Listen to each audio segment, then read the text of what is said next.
Hello, everybody, and welcome back to the Drive Pink Dialogue. Uh, this is the raw reaction. Inter Miami defeats CF Montreal 4-1. Could have been 5-1. Could have been 6-1.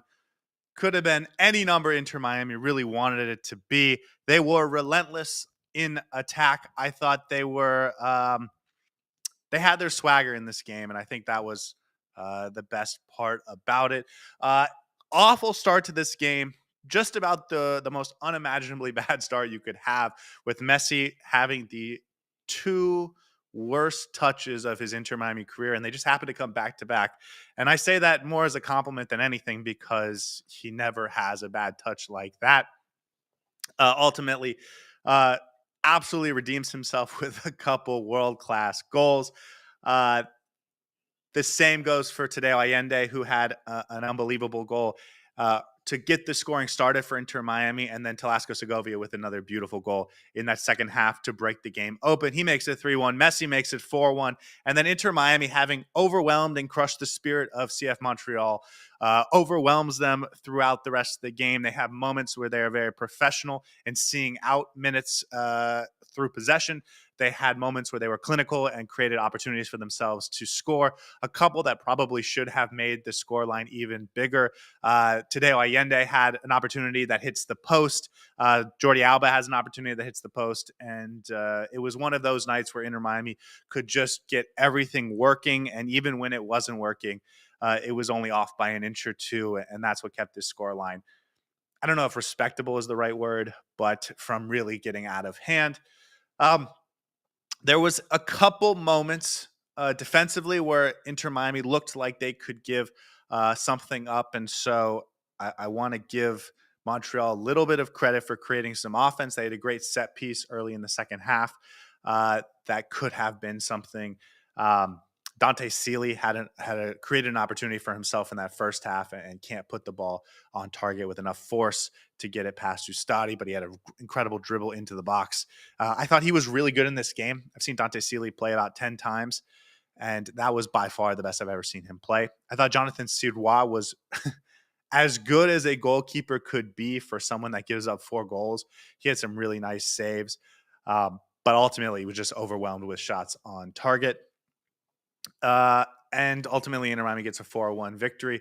This is how you would have dreamed they would respond. It's a bad team. It's on the road. It's a team that you can overwhelm, and you're coming off the Club World Cup where you have built some momentum for yourself. But if you don't get not just a good result, but a good performance in this game, the momentum can dry up really quickly. But with the way this game went, I think it was continuing the momentum that you've built over the last 6 weeks. All of a sudden, the 3 games into the Club World Cup feel absolutely real. The Club World Cup performance and the confidence they built from it looks like it's going to translate into the MLS. And ultimately, you had your superstar player playing like a superstar. Um, it's just Scotty today. If you're listening on audio, Soar is on vacation in the tropics, and as far as I can tell, was not able to get connection enough to watch the game. So he'll have to wait until he comes back tomorrow to get that full rewatch, and then we'll do the post-game show with him. But ultimately, I think the biggest story is all 4 of those goals were unbelievable, and that's what Gabriela says. All 4 goals were beautiful. It was just a world-class goal after world-class goal for all 4 of them, really. My favorite, let me know in the chat what you guys think. My favorite was the Segovia one. I'm really developing a soft spot for Segovia. I've been prepared to develop a soft spot for Segovia since we got him. I've always loved the idea of him, and what we've been seeing from him over the last 2 months now, 6 weeks, has been really special. But of course, the story is Lionel Messi, 2 goals. And again, the worst 10 seconds of his Inter Miami career, the 2 worst touches, I think, of his Inter Miami career. And then he was phenomenal for the next 89 minutes, which is what you'd expect from Lionel Messi. Anthony says, did you guys see that goal from Messi? Incredible. Both of them, really. That second one was really spectacular. But even the first one, when he gets to dribble through the defense, we've seen it so often. He does it sort of at the edge of the penalty box, going towards his left, and creating a little space for him to whip it into that far, I guess the near post when he gets there, or the far post if he's sort of drifting that way. Um, this was different where he was just dribbling in the box because he can and because he's having fun with it. And that's the Lionel Messi. That's the best player in the world. Hard to stop um, if you're Montreal, and fun to watch if you're a Miami fan. Okay, Inter Miami. Let's just get to some of the stats. Lionel Messi with a 9.7 rating. 3 expected goals, 5 big chances, 15 total shots, 60% possession. It was everything you would have wanted. I want to say this just before I get to the chat because I want this to be a chat heavy, raw reaction. I would have loved to see guys like Alan Obando and Santi Morales and Leo Alfonso get an opportunity in this game. This is the type of game where they should be getting 10, 15-minute cameos. So Ryan Saylor got that, and I appreciated that. But the Fafa Biko substitute in the 83rd minute, I would have loved to just keep Fafa around and fresh for next week and given a Santi Morales a chance when you're up 3 goals, or an Alan Obando a chance when you're up 3 goals, just to give them some more minutes and make sure they feel like they're a part of the team. But that is like the absolute most nitpicky thing. If I'm being honest, this is a tremendous result, tremendous performance. Loved every minute of it. And if you're an Inter Miami fan or player, you should feel great about the team going forward. Cynical Tuba says Baltasar is for real. I will be very interested on the rewatch to see exactly what he's doing in that second half. He gets on the ball, but he's much more of a floater than Talasco Segovia, who he replaced. I'm very interested to see what he can be. Inter Miami, I think, needs a splash of reinvigoration in this summer. And I think it's going to be difficult to come from the transfer window. But if Baltasar can be a piece that really steps up and starts to impact this team positively, I think that could be huge. Mistiano says Messi with 2 goals, 2 assists, and 2 should have been assists. Sarakti says Messi is the GOAT. Absolutely. Welcome Miami back to the MLS. Messi is awesome.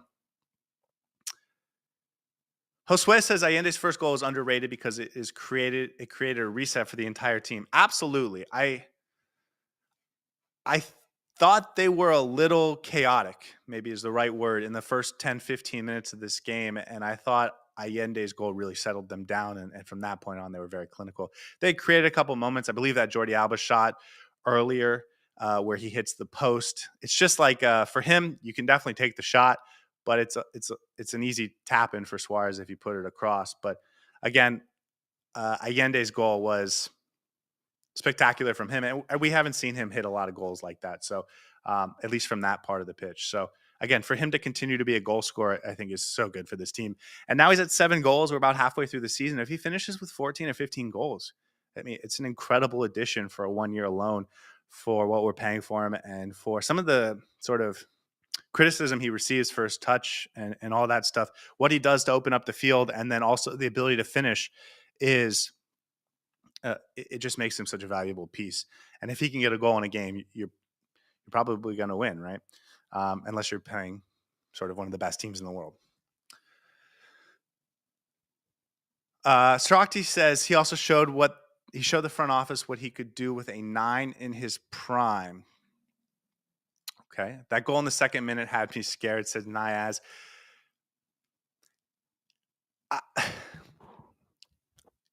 The way Inter Miami played the next 88 minutes, you could tell they were going to win this game no matter what.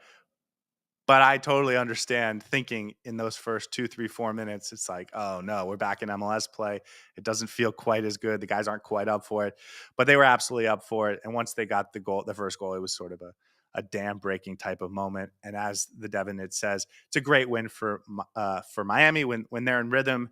They're the best team in the league. The question is, how long does it take for them to get into rhythm in a game? Listen, they've built momentum over multiple games now. And if we go back into the MLS, it started second half against Montreal, a little bit at the end of the game against Philadelphia, but that Columbus game was a blowout. And then here they are against Montreal, and it's again a blowout.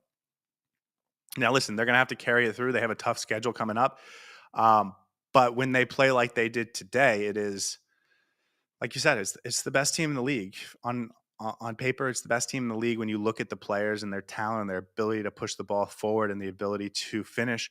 Um, it's the best team in the league. Okay. I want to word this right. This is what Inter Miami should look like in second halves of games. And one of the saddest, most frustrating parts of the first half of the season is that so many times they would get a 2-1 lead and sit on it and play defensive and sort of sit back against their own into their own penalty box. And we saw it so many times. And the biggest example was that game in Cleveland against Columbus, where the entire second half they're just low blocking it. But there were many examples of a 1-0 lead, a 2-1 lead, close lead, and they really sit on the ball. They sit back to try and kill the game out. And the truth is, this is a team that's supposed to be intimidating. They're supposed to be overwhelming. And that's not a team that sits back with the 1-goal lead and tries to kill off a game is not going to intimidate opponents. It's going to invite them to try and be, to give them confidence, to give them on the ball and to think they can have a chance in that game. This is what Inter Miami should be: overwhelming, overpowering, coming at you. You need your goalkeeper to have a great game just to keep it within 3. We can do whatever we want. We can outrun you. We can go over you. We can go through you. We can go around you. And then when you get tired, we have great depth pieces that are just going to keep it going. And we're going to keep the pressure on. And we're going to force you to play out of your mind, both defensively and throw Hail Marys forward that you really don't have a great chance of converting. And then when the dam breaks, it's going to break and we're going to win by 3 goals. That's what this team should be. Again, this is Lionel Messi's team. It's Luis Suarez. It's Sergio Busquets. It's Jordi Alba. This is what this team is supposed to be. And I get it's Montreal, so I will reserve total judgment, but this is what it's supposed to look like. And this isn't what a lot of our wins this season have looked like up until recently. And so for Inter Miami, I think you have to kind of take this mindset of we're going to go for blood every single game because we have the talent to. And once we start behaving like that, the other team is going to start to fear you. They're going to play into your hands. They're going to play more conservatively. And then you're really going to be able to overwhelm, intimidate. And we're going to go back to seeing what we saw in 2023 in that Leagues Cup, where teams just don't know how to handle us. And then when they react and they have a couple positive moments, we can adjust from there. But this is what it's supposed to look like. Naya says if Messi wasn't offsides, it would have been a Messi hat trick. It was close. I'm sure the VAR got it right, but it was very close. Seba says Messi was robbed of a hat trick. Miami King says Messi record first assist to the goal for rival team. Then he's getting saucy. Good game. Yeah. I mean, can you imagine a player giving up a goal in the second minute of a game and still being by far the best player? By the way, he's going to win the MVP again as long as he stays healthy. If he gets to 23 or 24 games played, he's going to win the MVP and he's going to deserve it. But it just goes to show you how much farther ahead he is than everyone else in this league. Ash says we didn't play well, but any win without injury is good. I disagree. I thought we played really well, especially after those first 20 minutes or so. And really, once Allende scores that goal, which 33rd minute, so I guess not 20 minutes, 33 minutes. But from that point on, I thought Inter Miami was in pretty much complete control. There was a couple moments that they can work on and teachable moments, which you kind of love for a game you blow out. There are still things you can go into the film room and say, listen, this is how we improve. Set piece defense is something we've known for a long time, and Montreal did create a pretty good chance. That Owusu he gets his head on, he puts it across, and Dante Sealy's not really ready to handle it, and Ustari makes the save. So there are moments that they can work on, that they can learn from, that they can improve on. But the mentality of just continuing to go after it, I thought was what I liked most about this team, about this game. Naya says really wanted to see a Messi hat trick. Missiano says Segovia had a good game. Love that he's going for it more. That goal from him, the shot from him, I think is the most impressive. Messi's dribbles into the box and through players. I mean, that's special. But it's almost like it doesn't feel quite as special because it's Messi. But if any other player does that, it's the best goal of their career. So, again, 4 incredible goals. Cynical Tube, great game. Cynical, thank you for not burning the popcorn in this one. Nick Smith says Segovia is finally taking shots instead of looking for passes. Yeah, he's really coming into his own. it's amazing what can happen when he starts being put in the right position. He gets himself into a rhythm and he gets himself some confidence.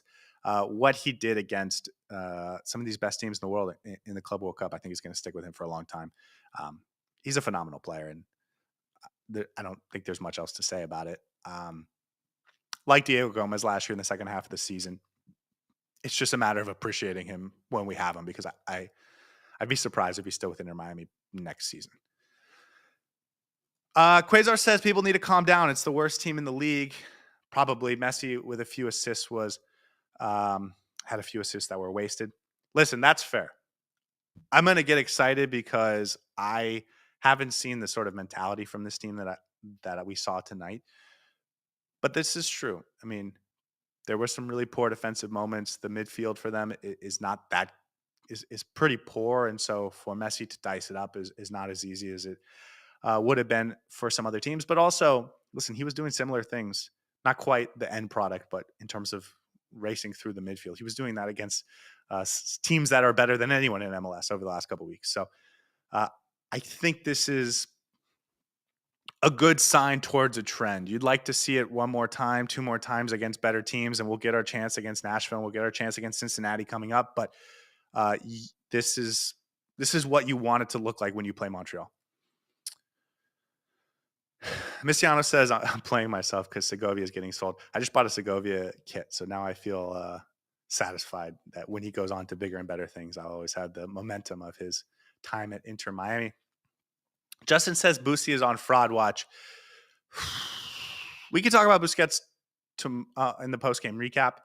I thought he had overall a good game, but he definitely has had some moments where he wasn't at his best. But he also had some really nice passes to set up offense. That first opportunity for Jordi Alba where he hits the post, that was an unbelievable pass and vision from Busquets. So he had plenty of really nice moments.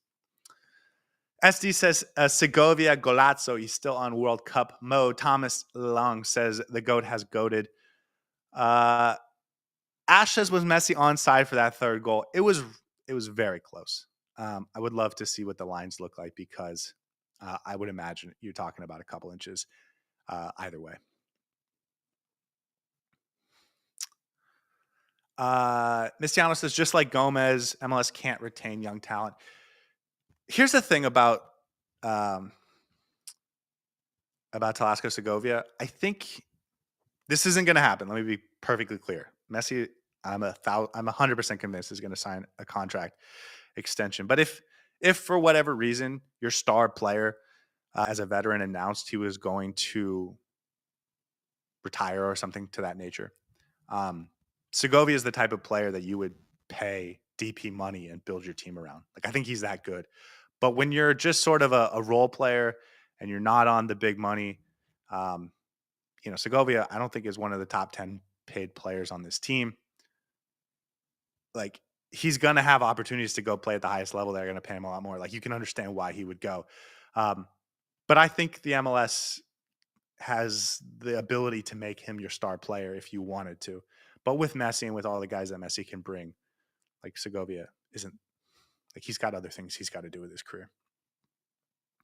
Alexi says Boosie makes the same mistakes. Naya says, guys, do you think we will win League's Cup?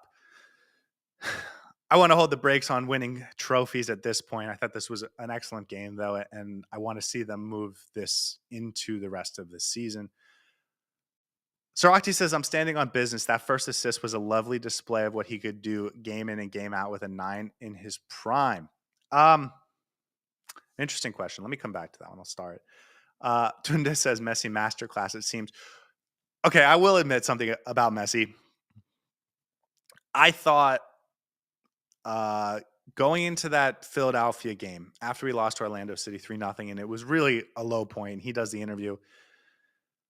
Part of me thought he wanted to pull this team into shape for the Club World Cup, and he wanted to make sure they represented themselves well at the Club World Cup. And I was a little afraid there was going to be a big mental drop off after the Club World Cup, not just from Messi, but from the whole team. And clearly, starting with Messi, that has not happened. And that's great to see. So Messi just needs a big bozo moment to drop drop an absolute world class game. If that's the key, I don't know if we'll ever see it again. Seba says Matt Busi has been bad for the whole season. Disagree on that one, in my opinion. Miami King says Baltasar is good for holding the ball and passing. He's not bad. Listen, we'll see. He was getting forward sometimes. It looked like there was some moments where they wanted to get him an opportunity to score. He did have a long shot, so maybe that's something he feels like is in his locker. I didn't think he had a particularly good take on it, but you know, shoot or shoot, right? Um, I'm curious. There's a lot of criticism of Luis Suarez in the chat right now. I am surprised. I thought he was really good in this game. Mistiano says Obando must be terrible because I don't get it. No minutes, even in trash time. Messi dribbled past like 6 players, says Niaz. Suarez and Alba weren't good, says Blazes. Messi should have had the hat trick. He looked on sides. Hernan says I called 5-1. It should have been a hat trick. It was not offsides. All right, let me take a look back at the stat sheet. You look at the screen and you just see all the goals and assists from Messi and the dark blue, and you're just like amazed at what it is. By the way, I did want to commend Ryan Saylor, second appearance of the season. We are very low on center backs, and we're about to get lower when David Martinez's loan expires in a couple weeks. And so he might be a guy that gets called upon to play more meaningful minutes over the course of the next month. And the fact that he's starting to get worked back in and he looks healthy, I think is good in case that does happen. Myrna says, there goes your negative vibe about seeing I am losing this game. Listen, at the heart of it, I am a fan of this team. And when they play like that, I'm going to end up with a huge smile on my face. I'll rewatch the game tomorrow and we'll have moments I'm sure we can talk about. But this is what it should look like. And so many of our wins this year haven't looked like this that, yeah, it's an incredibly encouraging sign. And ultimately, my team just won 4-1. So, of course, I'm going to be excited about it. Anthony says Messi's had at least 2 goals and an assist in the last 3 MLS games. He's kind enough to give them a goal. Missiano says 2 assists, one for us, one for them. Circus Fun says, who thinks Messi will be at the All-Star game? I would consider it a huge coup if Inter Miami can convince him to play a half of the All-Star game. But I will tell you, the way he's looked so invested in this team over the last 6 weeks now, it wouldn't shock me if they could get him to play in the All-Star game. I wouldn't be surprised at all, though, if I'm being honest, if he does the skills challenge and is at the game and maybe he doesn't play, but maybe he plays the last 10 minutes of the game or something. But that he's there and like is part of the festivities. Remember last year he was an All-Star, but he was hurt during the All-Star game after the Copa American injury. So we don't know for sure that he wouldn't be involved in this type of thing. That said, I do think it would be a huge coup for MLS to get him to actually play in that game.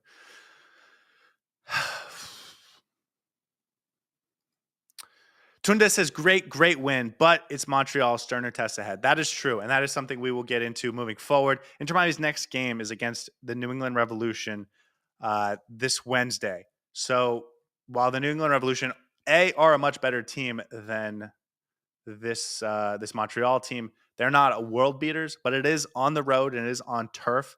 I would expect to see a rotation. But after that, there's 4 pretty tough games in a row. They host Nashville, who's 3rd in the East. Then they go on the road to Cincinnati, who, remember last year, that road trip to Cincinnati ended with a 6-1 loss. Then they go to the New York Red Bulls, who are a playoff team. And then they host Cincinnati. Those are our last 5 games before we get to the Leagues Cup.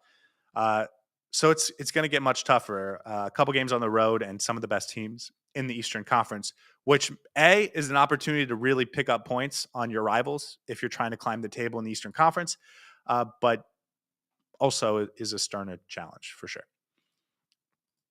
Nias asks, how do you guys feel about the Leagues Cup?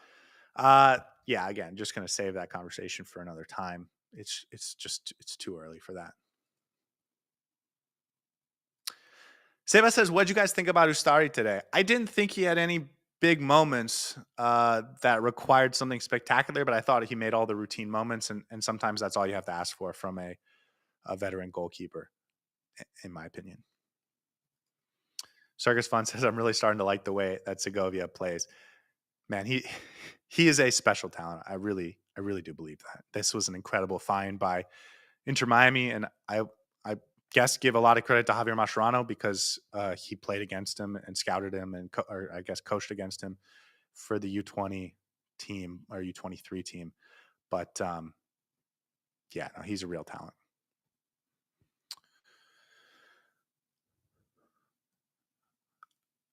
Miami King says, from the Club World Cup, I can see Messi is still the best player right now. He's just on another planet. So lucky we have him. One of the other things that happens because we do this instant reaction with you guys is we don't get to see the replays as much as we want. And so after we finish this, I go on Twitter and I rewatch a bunch of the highlights again. And it's always a shame because some of these reels and some of these plays are just they're spectacular, and I feel like sometimes we don't necessarily do them justice because they happened 40 minutes before we went live or an hour and 10 minutes before we went live. And then you watch them after and you're just like, this is incredible. Ali says Segovia is literally the perfect replacement for Diego Gomez, and he added even more quality, maybe just less pressing.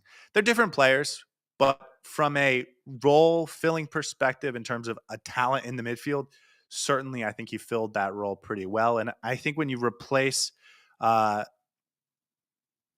you replace both when you replace Diego Gomez with both Tadeo Allende and Telasco Segovia, Tadeo Allende giving you that ball over the top, that pace to stretch the field, which we saw from Diego Gomez, and then the quality in the midfield of Telasco Segovia.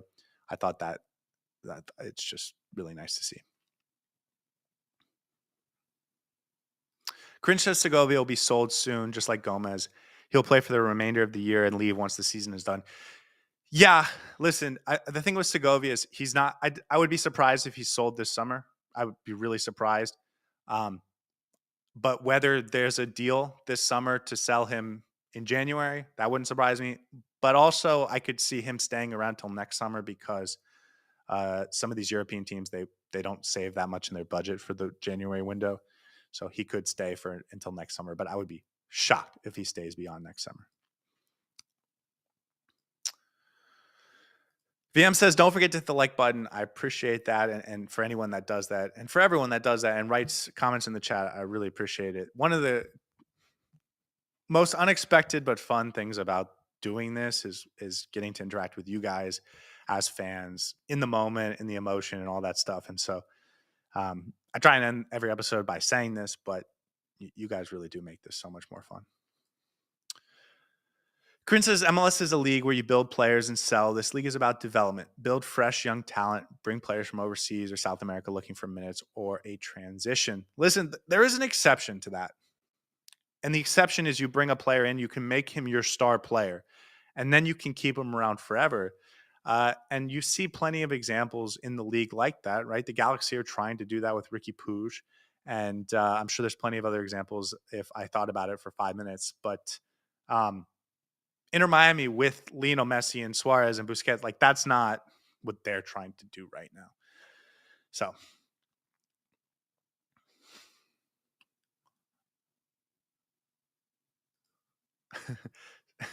Dunde says maybe there might have been that drop off mentally, but Messi making that mistake almost guaranteed he would move through hell or high water to make sure he redeemed himself. It's an excellent point, but being an optimist after that game, I'm just going to assume they came in with it. But that's definitely fair. Miami King says Falcone seemed to get a knock. That hopefully didn't happen. He definitely had a clearance on his last play. So I didn't notice that on the first watch.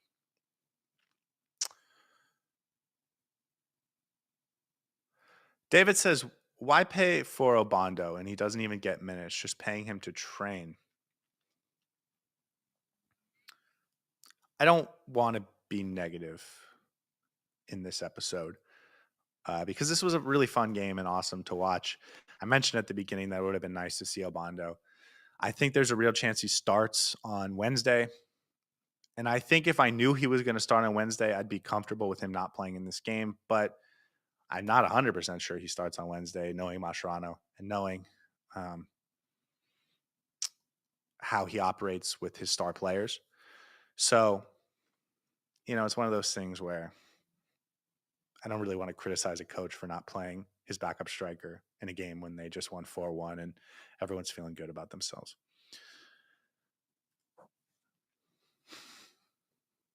Pythias says, is there any updates on injuries to Frey and Bright? Yannick Bright is close. Him, David Ruiz, and Ghazal Lujan are back doing individual drills and actually starting to work in team stuff. They were doing some work with the B team, or maybe it was the under 19s or something. So they're getting back into it. I would expect to see David Ruiz and Yannick Bright back in the next, really any game now. Maybe not this next game because it's a road trip to New England where there's turf. But then the following game next Saturday is against Nashville. I wouldn't be surprised at all if they're both available for that game. Blazes says Sailor has the most wheels at center back after Allen. You should send that comment to him because he might save it forever. Nashville went and got a red card against Philadelphia. Hopefully they can still take points off of them. Tunde says Allende is so hot and cold, man. Like if he can stay composed and improve his finishing, he can be a real weapon for us in the playoffs. Here's the thing about Allende, though, that everyone should remember. He's your third scoring option, and he's on pace to give you 14 or 15 goals this year. And so to be your third option and to provide that type of offense in a league like this, where it's so hard to have three real scoring threats, that's really good production. And so I understand it's frustrating when he has an opportunity and he has a hard, his touch isn't great enough to turn it into something special. And sometimes he puts it off target, but he is producing really well for a third goal scoring option. And again, when you combine him with Segovia on the other side, who's providing offense too, and looks like he's going to get double-digit goals this year, you're talking about someone that's like he's filling the role that we need from him.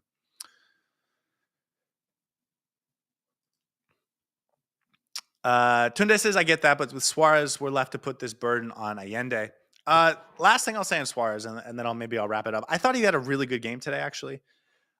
He did a really good job of pulling these Montreal defenders out of position, and that gave a lot of space in behind for not just Allende, but Messi, for Jordi Alba, for Tosco Segovia. And so, and even Kremaski, I thought, had one or two runs forward. So it's a bad Montreal team, and I get that, and I think maybe that wouldn't work against a better, more disciplined defense. But in this game, he did everything he needed to, and if he gets a goal and he had one or two really clear-cut opportunities, then everyone's like, would be a great game from him. So this game does not give me any concerns about Luis Suarez going forward.